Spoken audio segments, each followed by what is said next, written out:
Welcome back to Naidu study circle అండి. Naidu study circle విజయనగరంకి అందరికీ స్వాగతం. సో నవోదయకి సంబంధించినటువంటి నోటిఫికేషన్ వచ్చేసింది. ఎగ్జామ్ డేట్ కూడా మనకి ఇవ్వడం జరిగిందండి. మరి ఇంకా సైనిక్ స్కూల్కి సంబంధించినటువంటి నోటిఫికేషన్ కోసం మనం వెయిట్ చేస్తూ ఉన్నాం. సో అది కూడా మీకు ఆగస్ట్ లేదా సెప్టెంబర్లో ఇవ్వడం జరుగుతూ ఉంటుందండి. సో ఎప్పుడు ఇచ్చినా సరే చాలామంది నోటిఫికేషన్ వచ్చినంత వరకు కూడా ముందుకు రావడం లేదు. ఫస్ట్ ఆఫ్ ఆల్ అది మానండి.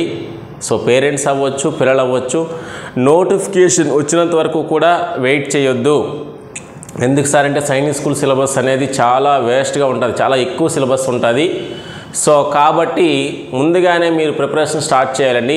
సరిగ్గా మనకి 6 months టైం ఉంటుంది ఇప్పటి నుంచి చూసుకుంటే. మరి నోటిఫికేషన్ వచ్చిన తర్వాత చూస్తే 3 months మాత్రమే టైం ఉంటుంది.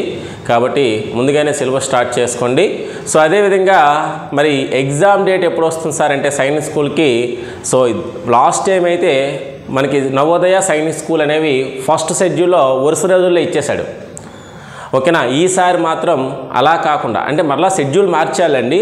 షెడ్యూల్ మార్చేసి మరలా నెక్స్ట్ వీక్లో మనకి సైనిక్ స్కూల్ ఎగ్జామ్ అనేది కండక్ట్ చేశారు. ముందు నవోదయ ఎగ్జామ్ కండక్ట్ చేసేసి ఈసారి కూడా అలానే ఇస్తారు. సో మీ ప్రిపరేషన్ స్టార్ట్ చేయండి. సో మీ ప్రిపరేషన్లో మా హెల్ప్ కావాలంటే మన ఛానల్ సబ్స్క్రైబ్ చేసుకోండి. సో అదేవిధంగా వాట్సాప్ గ్రూప్ లింక్ డిస్క్రిప్షన్లో ఇస్తాం. సో ఏవైనా సరే మీకు అప్డేట్స్ వస్తే మేము ఇవ్వడానికి ట్రై చేస్తామండి. సో మరి ఈరోజు ఈ వీడియోలో ఏం డిస్కస్ చేద్దాం సార్ అంటే 4 ఫండమెంటల్ ఆపరేషన్కి సంబంధించినటువంటి PYQస్ని డిస్కస్ చేద్దాం. 4 ఫండమెంటల్ ఆపరేషన్కి సంబంధించినటువంటి 4 ఫండమెంటల్ ఆపరేషన్కి సంబంధించినటువంటి PYQస్ అంటే ప్రీవియస్ ఇయర్స్ క్వశ్చన్స్ అంటారండి. సో ఇవి మనం ఒకసారి ఒక 2 to 3 క్వశ్చన్స్ లేదా 3 to 4 క్వశ్చన్స్ అనేవి ఈరోజు మనం డిస్కస్ చేయడానికి ప్రయత్నిద్దాం. సో మరి ఫస్ట్ వన్గా చూసుకుంటే చూడండి, ఈ క్వశ్చన్ అనేది ఏ విధంగా ఇచ్చాడు సార్ అంటే ఇక్కడ నేను రాసుకొని పెట్టుకున్నాను పేపర్ పైన, ఒక్కొక్కటి చెప్తాను అనమాట. The sum of the digits of a number is digits of a number is subtracted from ఓకేనండి, subtracted from the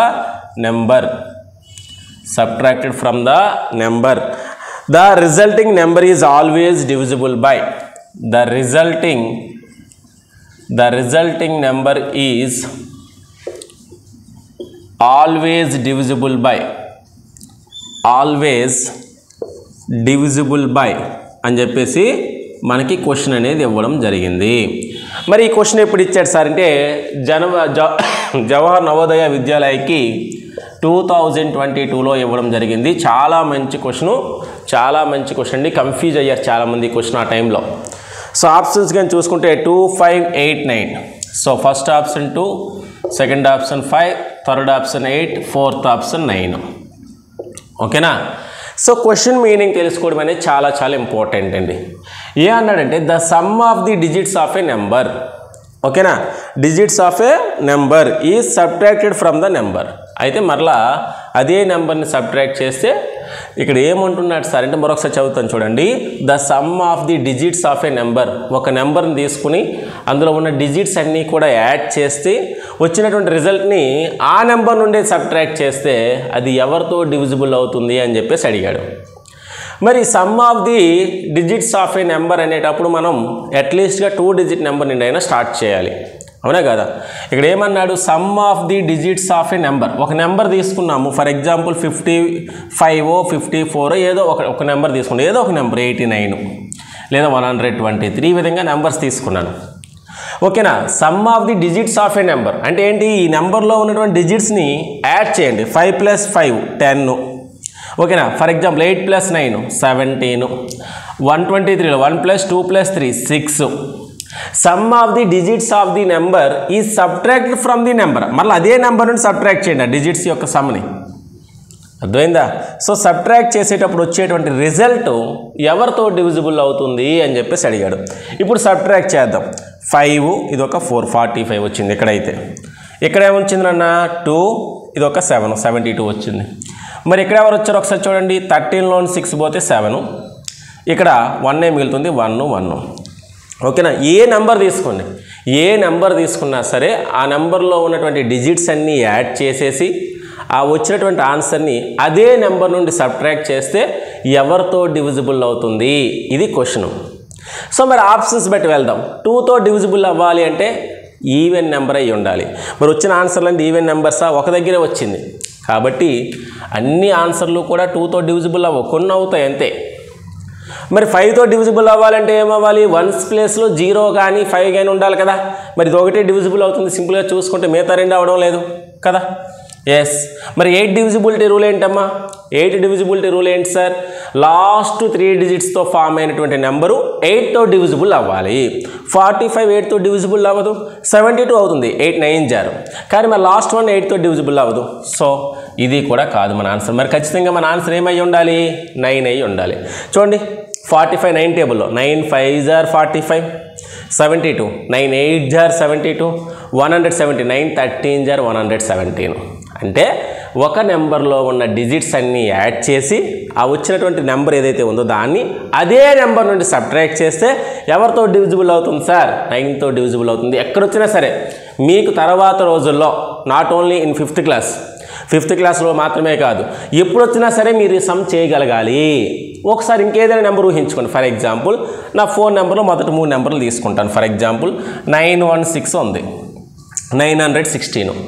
916లో ఎవరిని సబ్ట్రాక్ట్ చేయాలి, వీటన్నిటిని యాడ్ చేసి అవే సబ్ట్రాక్ట్ చేయాలి. 9 + 1 10, 10 + 6 16. 16 సబ్ట్రాక్ట్ చేశాను, 6లో 6 పోతే 0, 1లో 1 పోతే 0, ఇది ఒక 9 మిగిలింది. 916లో 16 తీసేసాను, 900. మరి 909తో డివిజిబుల్ అవ్వదా, ఎస్ డివిజిబుల్ అవుతుంది. అర్థమైందా. సో ఒక నెంబర్లో ఉన్నటువంటి డిజిట్స్ అన్నీ యాడ్ చేసి మరలా అదే నెంబర్ నుండి సబ్ట్రాక్ట్ చేసినట్లయితే మనకు వచ్చేటువంటి రిజల్ట్ ఎవరితో డివిజిబుల్ అవుతుంది సార్ అంటే 9తో డివిజిబుల్ అవుతుంది. చాలా మంచి క్వశ్చన్ ఇది, నాట్ ఓన్లీ ఫర్ సైనిక నవోదయ, అంటే సైనిక నవోదయకే కాదు, ఏ ఎగ్జామ్లో రాసినా సరే ఇది డైరెక్ట్గా గుర్తుంచుకోవాలి మీరు క్వశ్చన్ని. ఓకే, నోట్ చేసుకోండి. Okay, come back. Second question చూడండి ఏ విధంగా ఇచ్చాడో. మరి ఇక్కడ సెకండ్ క్వశ్చన్ కానీ నువ్వు అబ్జర్వ్ చేస్తే ఎలా ఇచ్చాడు చూడన్నా. Which of the following is not equal to 25, ఎవరు 25కి సమానం కాదు అన్నాడు. నాట్ ఈక్వల్ టు 25 అన్నాడు. ఓకేనా, ఎవరు 25కి సమానం కాదని చెప్పేసి మనకి ఇక్కడ ఒక 4 ఆప్షన్స్ ఇవ్వడం అనేది జరిగింది. ఎస్, మరి ఒకసారి చూద్దాం ఇవన్నీ కూడా ఎలా ఉంటున్నాయి సార్. సింప్లిఫికేషన్ సమ్స్ ఎలా అయితే ఉన్నాయో ఆ విధంగా ఉన్నాయి. సింప్లిఫికేషన్ సంబంధించి మనం ఏం చేస్తాం, వీడియోస్ ఒక 13 వీడియోస్ చేసుకున్నాము. తర్వాత ప్రీవియస్ ఇయర్స్ క్వశ్చన్స్ కూడా చాలా వరకు చేసుకున్నాం. ఒకసారి మన యాప్లో ఇవన్నీ కూడా చెక్ చేసుకోండి. సో ఇక్కడ చూడండి, ఫస్ట్గా ఏం చేయాలి, సింప్లిఫికేషన్లో బాడ్మాస్ రూల్ ప్రకారం బ్రాకెట్లో ఉన్నదాన్ని సాల్వ్ చేయాలి. 100 is divided by 4 first option చేస్తున్నాను నేను. ఫస్ట్ ఎలా ఉంది, ఇది 50 మైనస్ 100 ఈజ్ డివైడెడ్ బై 4. 100ని 4తో డివైడ్ చేస్తున్నాం. మరి 100ని 4తో డివైడ్ చేస్తే ఎంత వస్తుంది, 4 2 జార్ 8, ఇంకా 2 మిగులుతుంది, 4 5 జార్ 425 జార్ 100. కాబట్టి ఈ 100 డివైడెడ్ బై 4 ప్లేస్లో 25 రాశాను. 50 మైనస్ 25 ఎంత అవుతుందిరా నాన్న అంటే 25 అవుతుంది. అంటే ఇది 25తో సమానంగానే ఉంది. మనకు కావాల్సింది ఏంటి, not equal to 25. Next one చూద్దాం. 20 ప్లస్ 20 ఈజ్ డివైడెడ్ బై 4 అంటే 4 టేబుల్లో 20 ఎక్కడ వస్తుంది, 4 టేబుల్లో 20 ఎక్కడ వస్తుంది, 4 5 జార్. చూడండి 20 ఈజ్ డివైడెడ్ బై 4 ఉంటే 4 టేబుల్లో 20 ఎక్కడ వస్తుందో చూడాలి, 4 5 జార్. కాబట్టి 20 + 5 25, ఇది కూడా కరెక్ట్ ఆన్సరే. నాట్ ఈక్వల్ టు అన్నాడు మనకి. నాట్ ఈక్వల్ అంటే ఈక్వల్ కానిది ఏంటో చూడాలి. ఇప్పుడు ఇది 10 ప్లస్ 5 2 జారు, ఇది ఒక 10, 5 2 జారు ప్లస్ 10 మైనస్ 5 5, 10 ప్లస్ 10 20 ప్లస్ 5 25, ఇది కూడా 25. అంటే 3 ఆప్షన్లు అయ్యాయి. మరి ఆటోమేటిక్గా నాట్ ఈక్వల్ ఎవరు అవుతారు, 4th ఆప్షన్ అవుతుంది. జాగ్రత్తగా మనం ఓఎంఆర్లో సర్కిల్ చేసుకుందాం. పోనీ చూద్దాం ఎలా అవుతుందో. 24 ప్లస్ 2 1 జారు 2, 24 ప్లస్ 2 26 అయ్యింది ఇది ఆన్సర్. మన క్వశ్చన్లో ఏమన్నాడు గమనించాలండి. ఈక్వల్ టు 25 అన్నాడా, నాట్ ఈక్వల్ టు 25 అన్నాడా? క్వశ్చన్ జాగ్రత్తగా చదవాలి. చాలామంది చేసేటువంటి మిస్టేక్ కూడా అదే, పిల్లలందరూ కూడా క్వశ్చన్ చదవరు ఫస్ట్ ఆఫ్ ఆల్. ఇక్కడ ఏమన్నాడు సార్ అంటే నాట్ ఈక్వల్ టు 25 అన్నాడు, అది గమనించాలి. ఒకవేళ ఈక్వల్ టు 25 అన్నాడు కదా అని చెప్పేసి మీరు మనసులో మైండ్లో మీరు గుడ్డిగా నమ్మేసుకుంటే ఫస్ట్ ఆన్సరే 25 అయిపోద్ది. సో దాన్ని టిక్ చేసేస్తారు మీరు ఓఎంఆర్లో. ఓకేనా, నాట్ ఈక్వల్ టు 25 అని చెప్పేసి అడిగాడు. ఏది 25కి సమానం కాదు అనేటప్పుడు ప్రతి ఆప్షన్ చేసుకుంటూ వెళ్ళాలి. ఒకవేళ ఫస్ట్ ఆప్షనే కాదనుకుంటే అక్కడితో ఆపేస్తారు, మిగతా 3 ఆప్షన్స్ వదిలేస్తారు అనమాట. ఓకేనా, నోట్ చేయండి. Okay, come back. మరి నెక్స్ట్ క్వశ్చన్ కానీ మనం చూసుకుంటే చూడండి, క్వశ్చన్ ఎలా అడిగాడో. ఇది 2018లో నవోదయకి అడిగినటువంటి క్వశ్చన్. ఓకేనా, a store sells a packet of 5 apples in 25 rupees. ఒక స్టోర్లో 5 యాపిల్స్ ఉన్నటువంటి ఒక ప్యాకెట్ని మనకి 25 రూపీస్కి అమ్ముతున్నారు. అర్థమైందా question? A store sells a packet of 5 apples in ₹25. ఓకేనా, ఒక స్టోర్లో 5 యాపిల్స్ ఉన్నటువంటి ఒక ప్యాకెట్ని 25 రూపీస్కి అమ్ముతున్నారు. And a single Apple is ₹6. అలా కాకుండా ఒక సింగిల్ యాపిల్ కొనుక్కున్నాం అనుకో 6 రూపీస్ పడుతుంది. చూడండి, ప్యాకెట్లో అమ్మితే ఒక ప్యాకెట్లో ఎన్ని ఉంటాయి? 5 ఉంటాయి. వాటి యొక్క కాస్ట్ ఏమో 25. అలా కాకుండా సింగిల్గా ఒక యాపిల్ కొన్నాం అనుకో, అంటే సింగిల్ యాపిల్ కొన్నాం అనుకో, ఒకటే కావాలనుకో, నీకు దాని కాస్ట్ 6 రూపీస్. ఏది బెటర్ చెప్పండి? సింగిల్ తీసుకోవడం బెటరా, మరి ప్యాకెట్తో తీసుకోవడం బెటరా? అదే 5 సింగిల్స్ కొన్నాం అనుకో, 5 6 30 రూపీస్ అయిపోద్ది, అవునా కాదా? ఎస్. మరి క్వశ్చన్ ఏంటో చూద్దాం. If a lady purchase 27 apples, ఒక లేడీ 27 యాపిల్స్ తీసుకున్నారంట. So how much money will she pay. అయితే తను ఎంత మనీ పే చేయాలి? అదే తను ఎంత మనీ పే చేయాలి అని చెప్పేసి క్వశ్చన్ అనేది ఇక్కడ ఇవ్వడం జరిగింది. చూడండి, సో అయితే ఇప్పుడు 27 సింగిల్స్గా తీసుకుంటామా, లేదు ప్యాకెట్స్ రూపంలో తీసుకుంటామా? సింగిల్గా తీసుకుంటే లాస్ అయిపోతావు. కాబట్టి ఎలా తీసుకోవాలి? నువ్వు ప్యాకెట్స్ రూపంలోనే తీసుకోవాలి. ఎన్ని యాపిల్స్ తీసుకుంటున్నది తను? 27.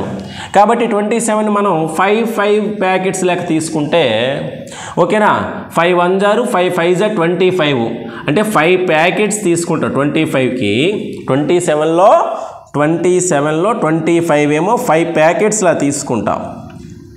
ఇంకా 2 ఏమో సింగిల్గా. మరి 2 అనేవి మనకి అవి సింగిల్గానే తీసుకోవాలి. 2 అనే ప్యాకెట్స్లో లేవు కదా, మనకి ఎలా ఉన్నాయి? 5 యాపిల్సే ప్యాకెట్ రూపంలో ఉన్నాయి.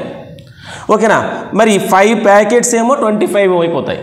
ఓకేనా, మరి ఒక్కొక్క ప్యాకెట్ కాస్ట్ ఎంత? 25 రూపీస్. అలాంటి 5 ప్యాకెట్స్ కాబట్టి 5 25 తీసుకుంటాం. దీనికి ఏమో 125 రూపీస్ పే చేయాలి. ఇంకా సింగిల్ యాపిల్స్ ఎన్ని ఉన్నాయి? 2 ఉన్నాయి.